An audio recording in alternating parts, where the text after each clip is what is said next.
producing, you kind of have to know a little bit of every job on a film set, in a post house, on set, to really like be effective, to know how much your budget should be, how many, you know, crew members do you need, like how to interact with the crew members. Like if you're on set and you're just like the noisiest person, not gonna like kind of work out in your favor. And I think I left college like producing, like that's what I want to do. It kind of combines everything I love. What's up, everyone? Welcome back to the Film Goals Podcast. Today I'm with the one and only Zachary Fried, not Fried. No. So thank you for coming to the podcast, man. Thank you so much for having me. This is a staple in the community now. Oh. At least like 5 to 10 people I've met or like want to meet have been on this podcast. Oh, okay. And yeah, it's like really cool to be here. That's awesome. And you're making the rounds because I saw you were in Alley's, which was a really informative one. So I think people should go check that one out. Absolutely. And then you were on David's podcast too. Yes. So yeah, Cove Alley, yeah. No, and then but it all kind of, it's like a full circle moment to be here with you because I met them by attending your film event at the Millennium Fandom Bar. So this is like, it's like a homecoming thing. Okay. This is like a really nice thing to do. And you had good questions. I remember that. Yeah. So I'm here to bring the heat today. I'm going to be, my goal is to be a memorable guest on this podcast. Sure. So you tell us a little bit about what you do. You're a filmmaker. I know you went to film school in CSN, right? Or that's right. Yeah. So kind of tell us about how your journey started. Yeah. So my journey has been, I don't know. It's felt like a journey, but I mean, in terms of working in film, it's really been just a few years. I mean, I don't know where to start. Maybe like film school. Well, what motivated you to go into film?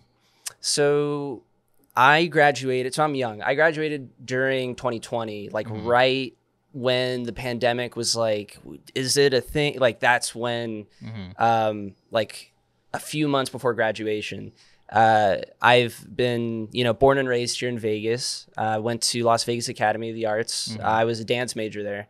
Oh. So my whole life for like 10 years, I was dancing, ballet, jazz, tap. Like I wanted to be a professional dancer in like New York or LA and like travel the world. Like that was the plan. And then when the pandemic hit, there was just like no theater, no performing arts, which I had been doing for like a few years. Like it all shut down. Yeah. So I was like, what am I going to do? Because typically as a dancer, they're like, you need to prepare when you're like 30 for your career to end because, your body's going to start hurting and you're going to have those kind of issues. Yeah. But then it was like, nope, at the beginning of your career, it's like shut down. What do you do? So I was like, all right, maybe this is like a good time to reevaluate what I want to do with my life. Yeah. And, like film was always one of those things that had interested me. And I had friends who were... at LVA, they had like, they still do a new film program. So high school students, typically you'll do like journalism in high school, but at LVA, they're getting them to do Skills USA and like to practice making shorts and practice the actual like film production, like workflow. So hanging out with enough of those people, I was like, well, film is digital. I don't have to be in person with the camera.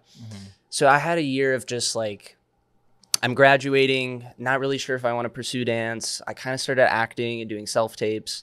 That still didn't really go anywhere. And then just that idea of film really like clicked with me. And I just thought like, it just seems amazing to go work on a set and there's just like thousands of jobs. So for me, like I went into film not really wanting to be like a director or a costume designer, editor, or anything. It was just like, this just seems like, I've done theater, I've done live production. Now I want to kind of get into digital production. Okay. So then kind of through like, should I like go to Hollywood? Should I do whatever? I didn't know this, but like CSN has an amazing film program. And basically for 2 years, I went through it, had like a life-changing experience there, met a lot of friends, met a lot of mentors. I graduated last year and now I'm working in town for editing and producing. So it's been like, there's been a lot that's happened in the past few years, but I think film for me has kind of been a long time in the making because like I love performing arts. I love visual art. Like I just love the idea of art and entertainment and like distracting people from their daily lives. And I think film kind of combines everything, very similar to theater. Yeah. But for me, I fell in love with film because as much as I love a live audience, you can, you know, film it somewhere and then bring it to a live audience, or people can just watch it at home. And that for me is an exciting thing, because now like musicals are getting filmed, and people who can't afford to go see like a Broadway show, they can start like watching it at home. Yeah. And I That think was that's actually a thing before. exciting. Yeah. It used to be Yeah. VHSs though, but that was, you know, you probably weren't in that area. Well, like I'm familiar with like PBS. Yeah. You know, they did a really great thing in like Tick Tick Boom. They show like an old kind of recording of that show, which is a great movie. People should check it out. That was Lin-Manuel Miranda's directorial debut. Yeah. But yeah, I know PBS has been at it for a hot minute. Yeah, I think VHSs and DVDs actually, they had like the plays and stuff. Because I remember seeing a couple of them before, like, you know, now Disney has like Hamilton and everything. With what's his name? The like Xavier, like that team, like, you know, like in the X-Men movies, like like Charles and like those theater actors. There's like VHS tapes of them doing like they're theater actors before Sir Marvel Patrick, and whatever his name. Patrick Stewart, and then I'm blanking on the other one. But yes, like you're right. Theater has had that process of being taped. My girlfriend Riley, she works in musical theater, and that's kind of a hot topic right now in that scene. Is now with digital, it's really accessible to do like a great filming of the theatrical production, but there's so many companies in New York that want that money, like people in the seats. So I do hope it gets more accessible, because like for me to see that kind of stuff at a young age, it inspired me to want to go work like on a stage. So did you attend any of the Broadway plays when you were a kid? Or absolutely.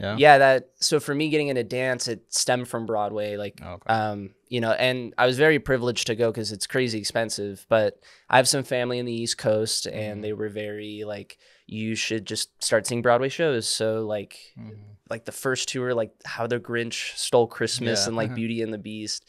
But there was one called Billy Elliot, which is about a young boy who learns to dance. It was actually a film, and then I think it became a musical after, with Elton John doing the music. But yeah, seeing that at a young age, I was like, oh, there's like a little kid dancing. Like that seems kind of fun. And then that kind of got me interested in doing that. And what kind of dancing did you grow up doing? You said ballet, jazz, tap. Originally, I wanted to seeing a musical. I wanted to like sing, dance, like be a triple threat. Singing did not come naturally, but like like the dance studios here, one that closed, but was here for a long time, Summerlin Dance Academy. They had a great program where you could do a little bit of singing, dance, and they were like, you should just do dance. Like it's not enough young boys are doing dance.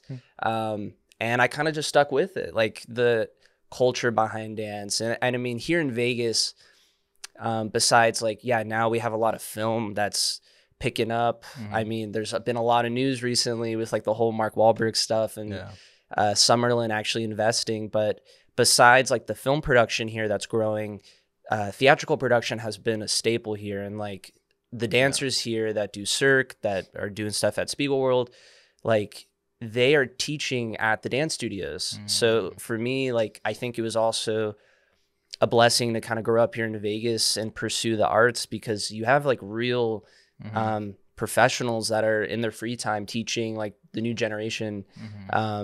So yeah, like the dance community here, I think is just amazing, and tons of places to like get into it, have your kids do it, all that stuff. For sure. So how was your experience at CSN? Because that program is kind of new, right? Like it wasn't, I don't remember it being around when I was at CSN. It's 100% a mix, because like I feel like recently it's been picking up steam. There's a little bit more media behind it. There's more UNLV students interacting with the CSN students. But that program's been around for at least like a decade. And most notably, like John Aliano, who's been the like long time program director there. Now Sean Collette, I think, is currently doing it. Both are amazing professors, but like John really got the students involved doing like the National Student Production Awards, or like the Student Emmys. Like you'll kind of hear that get thrown around.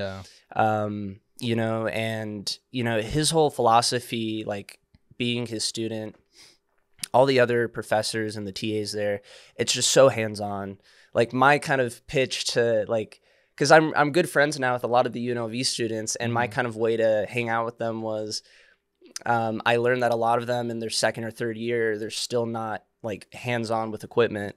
CSN, like your first week, you're getting into their like film room, they're taking out tungsten lights. Like, even though we're doing so much digital now, there's still some of those like old school techniques they'll go through with you, but it's very like, you know, if this program is made to be a 2-year program. So if this is all you can afford, or this is all you have time to do, like, we'll teach you as much as we can, like literally how to do like over, or like if you want to do over under with like wrapping cable, that's how specific it gets. And I would go to like UNLV or start talking to people there, and I'm like, hey, if you want to come on my set, you can like mess with all the equipment. And after that, like I had sets that were like half CSN and then half UNLV students.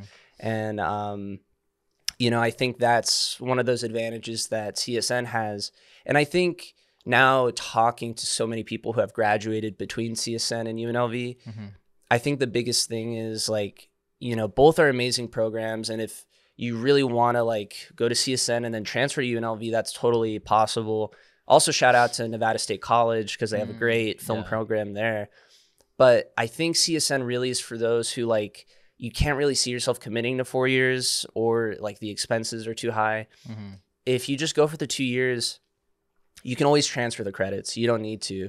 But a lot of people like me, like I just had that mentality there. Like I just want to work, and I really want to, I always had that kind of fear of like getting stuck in that mindset of being a student. And then by the time you graduate, you're like, I don't know what So my big thing was, I talked to John and I was like, hey, do you think it'd be smart to like start doing freelance in college? And he's like, yeah, if you can handle it with your schedule.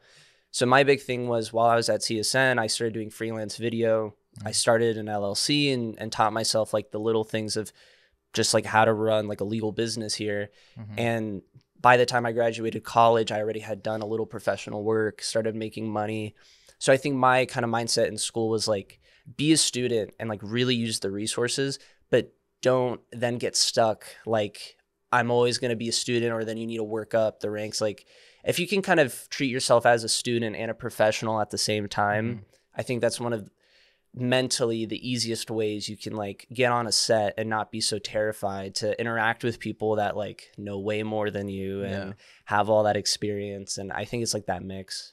No, that's great. That's great information. Yeah. I actually went to Nevada State for like half a semester, and I think I took one film class, and it was the history of film.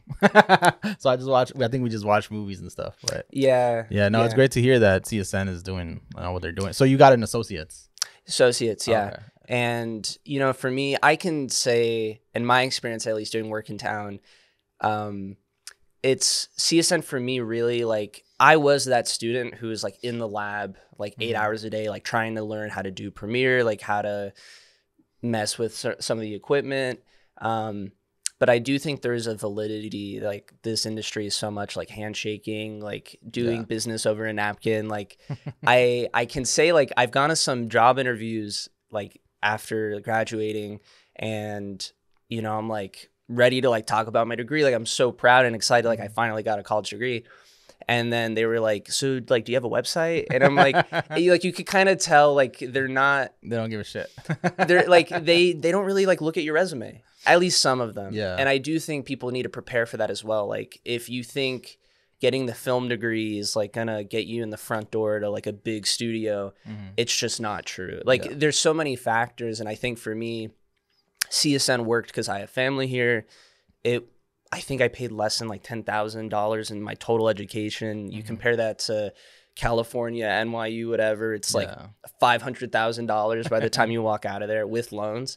So like for me, CSN realistically was like, I could like afford school. I could still stay in town. It's like just so inexpensive. I was able to like afford to like start doing freelance. Like I strategized it for myself, but I do think in that same way, like if there's somebody out there who's like, you know, I'm not sure if I can do school, it might just be better for me to like, just like leave. Like I need to get out of Vegas. Like I encourage that, but I encourage people to like do what makes sense for them. And I think for a lot of people, a school like UNLV or CSN makes sense, but they have that thing of like, well, Spielberg like went to California, so I gotta like, and I think that's kind of a big thing in the industry is, it's important to look at like what people did before you, but I think you just need to look at your situation and say like, if California is realistic to me, then like make a goal, like make like the short term and the long term. I think that is more important to do than to like, I'm just going to move and figure it out. I think there's people out there who can do it, but you need to like, it's hard, man. Cause I've heard that before of even like actors that's going out there to make it. They always come back, or a lot of them do come back. I've seen it. So it's like, it's hard to do that. So I think it depends on the person's personality too. Like people could just do it on a whim, like, oh, I'm just gonna go to Cali and do it, and then they make it. And there's people that they have to plan everything out and they make it too.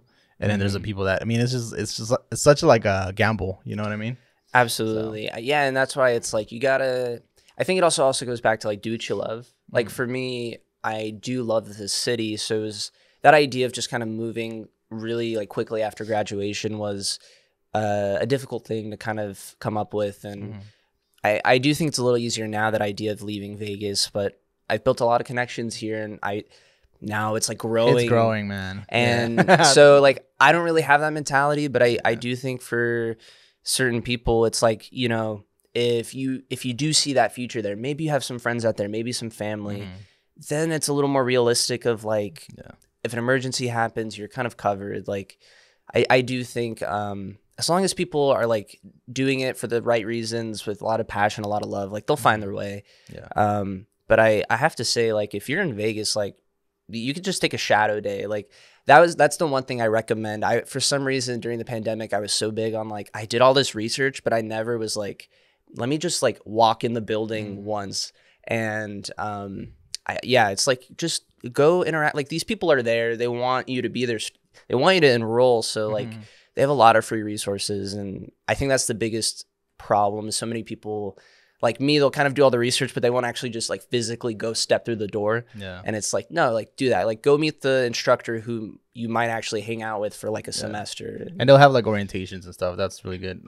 And now they have like so many things. Like CineFems is killing it, doing a lot of like very inclusive programs, a lot of inclusive filmmaking workshops and opportunities at UNLV, but also like they have Spring Flicks. And if you're just like a local in town and you want to submit your work, or you want to kind of get to know the people there, you can just submit, and I think in terms of like kind of shaking hands and stuff, I think if someone's kind of interested in getting into film or kind of breaking through the industry, I think the biggest thing is like anytime there's like a quote unquote event, just hang out there, because there's 95% of the time you'll meet somebody who could change your life, who can shake your hand and like actually give you your first opportunity.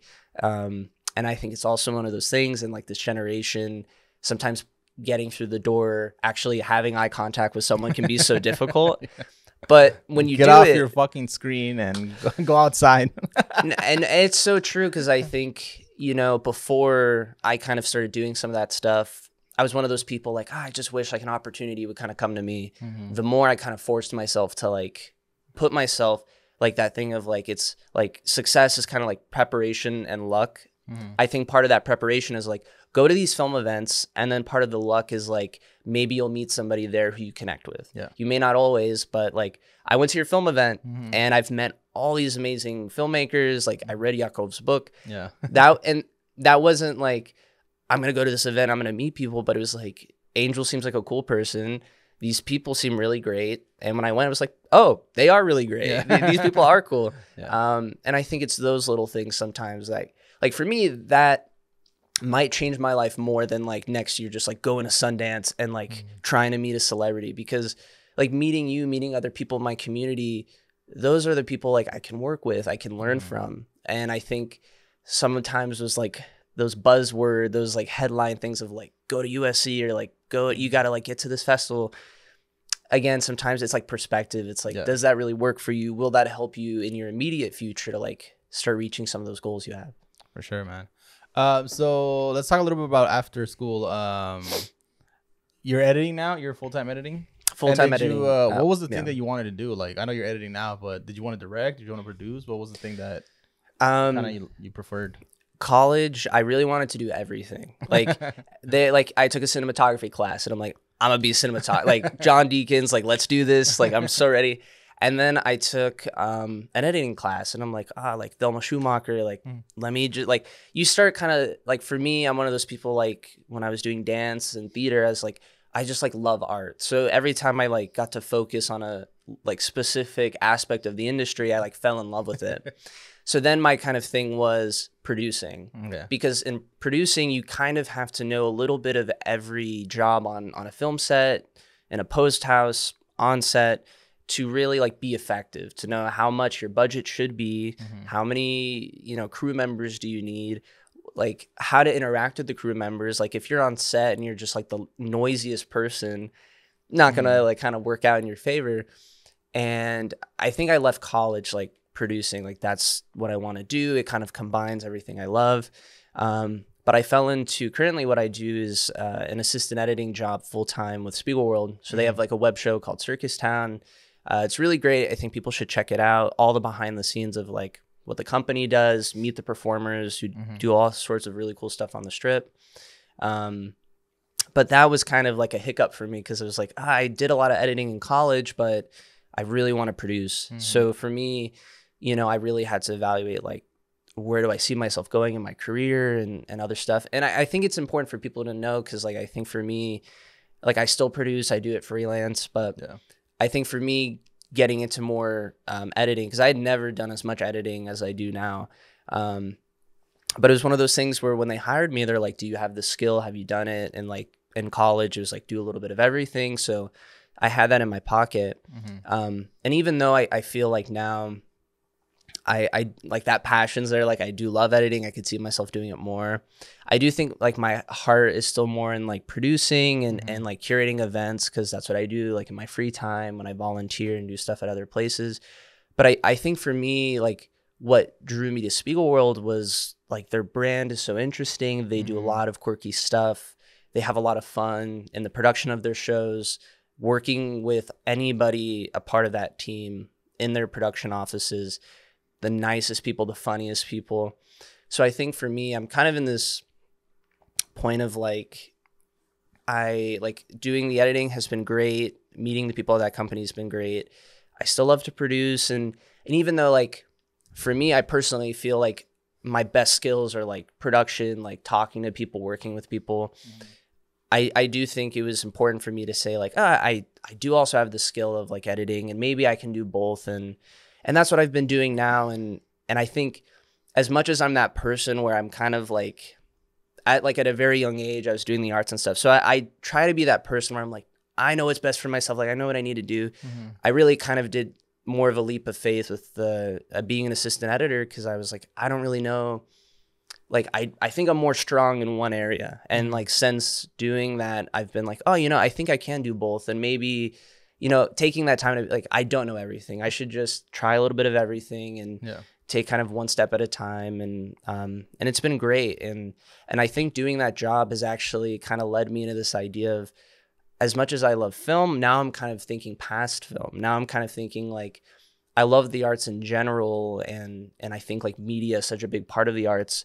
So now, like, talking to my girlfriend, I've been thinking, like, you know, Riley, like, maybe in the future I want to do more like filming, like, a pro shot of a musical, or maybe doing something of, like here, like, the library district has so many great opportunities. And I've been like, how cool would it be if, like, the, like, Clark County Library here in the Las Vegas Library District, they did, like, NPR, like, tiny desk style with, like, all the local musicians. Like, I think for me, film, like how theater kind of led me into film, I think film's kind of leading me into this kind of world of, like, using media as, like, a tool to, like, connect with communities. So, kind of like producing live stuff, but also for, like, consuming later type of thing. So. And I think now I've been kind of in this point of, like, I just think in general, like media production, theater production, like, I just think working in those industries, you meet some of the most passionate, creative people. And I think that's kind of where my heart is now, like, being really young and, like, trying to navigate through such a competitive industry. I think that's kind of been my strategies, like, when I meet people like you or I meet other filmmakers, to try to open up my mind of, like, you know, maybe I should just try to work with all these people and learn from all these people. And I think that's kind of where I'm at now, is like when I did more of producing in college, then kind of getting an assistant editing, now thinking like where I want to be in like 10, 20 years. I think it's kind of hard to pinpoint it, but I do think kind of leading with that general idea of like, I just want to collaborate with people. I want to keep learning from people. And I love doing like a lot of community organization stuff. Like Eccentric Artists, I think is really killing it, of like, let's get a bunch of really creative people together. Like, let's give them food, drinks. Let's let them share their work. Like, that really excites me. And I think, you know, whatever I'm doing in 10 to 20 years, I think it's like, it'll be somewhere in that kind of realm. So I started as an editor. So when you talk about how you want to, like, eventually become a producer and all that stuff, it's also like important to know, like, it depends where you work, you know, but a lot of the jobs, producer also means shooter.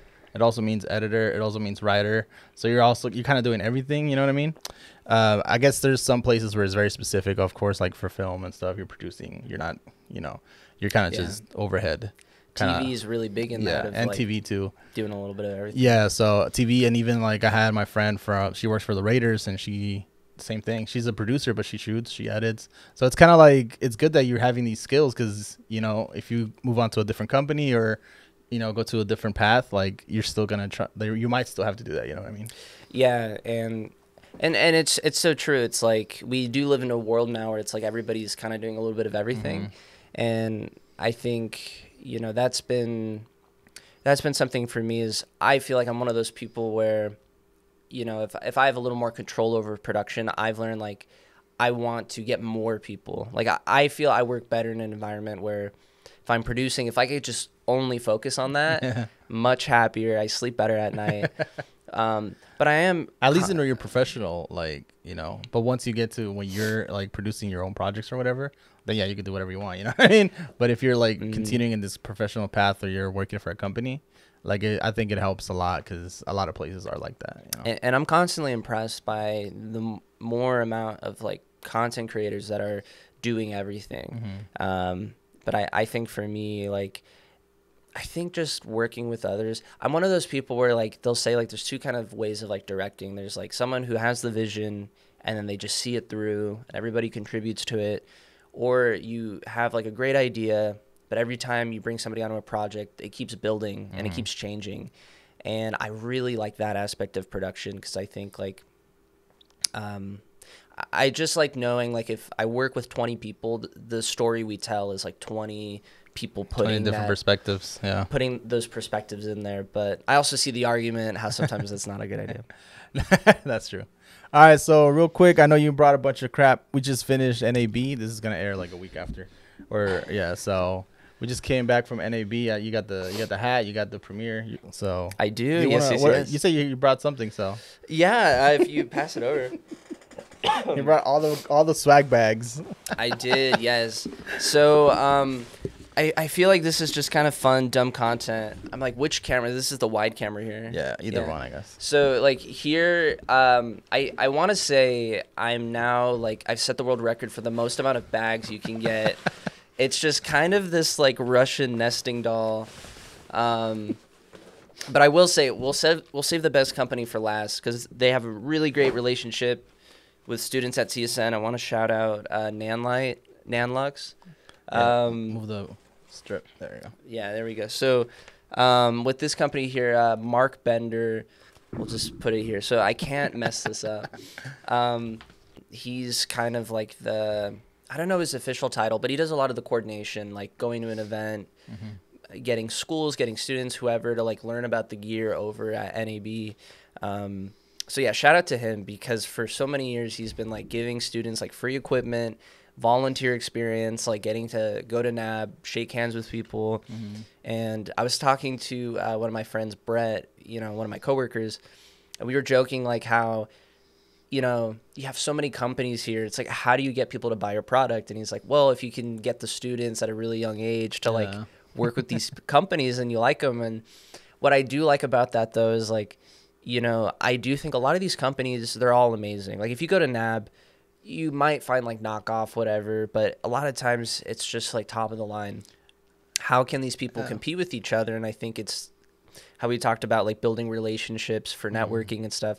I think it's the same thing with selling equipment or, like partnerships with companies like filmmakers who need sponsorships. It's like if you can build a relationship with people like Nanlite or others, like that can really set you apart from other people in the industry.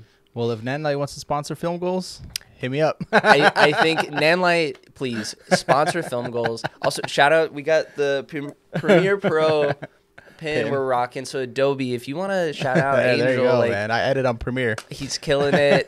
Shout out to Premiere. But I think, I think NAB for anybody, like you should show up and get as much free stuff as you can. You won't be disappointed. And they can try to beat my record of like 400 every bag. Yeah, every single bag at NAB. All right, so before we wrap it up, just tell me what project you're working on and what's kind of next for you. That's a good question. I'd say the biggest thing is for people to go check out Spotlight Poetry. We're doing a lot of work with them. An amazing group over here in Las Vegas, Nevada. They're killing it. They're also going to Arizona, doing competitions, doing workshops. They're currently doing stuff with the Black Mountain Institute. I've been volunteering with them, and I love their mission. El Hope is curating everything. So I really love what they're doing. And I think the last thing is I'm working with someone named Rocky who does Raw Femme Media here in Vegas. Femme Media company doing film, magazines, all kinds of great work. We just did another volunteer project, me and some friends, over at the Punk Rock Museum, which now is celebrating its 1-year anniversary here in Vegas. They have a really amazing new exhibit. It's all femme photographers showcasing from, I think, like work from like the 70s all the way until now. So we're going to have some of that like documentary kind of like video content, like a panel kind of coming out. But like people should go to the Punk Rock Museum right now. Go check out that exhibit. It's phenomenal. I didn't know we had a punk rock museum here. I didn't know until you just said it right now. And it's really worth checking out. Okay. It's downtown or where's that?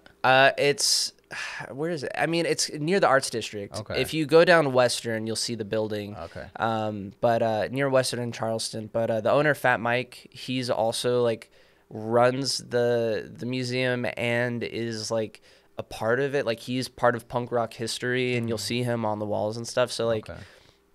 And if anything, they have a DJ and like a happy hour with a bar downstairs every night. So I was blown away by that place, and I think more people should check it out, and they can go support other photographers and filmmakers here. But yeah, I think people can follow me at Arcibo Films. That's my production company. And I think the last thing is like if I would love to chat more with other people in the community. Like if anybody wants to reach out, more than happy to. I think like sometimes if people just kind of connected with each other more, like so much more really cool production stuff could happen. So I encourage anybody, like if they connected with my story, to just reach out and there you go. Let's get a cup of coffee. Hit them up. All right, guys. Thanks for being here, and thank you so much for having me. See you next time. Peace.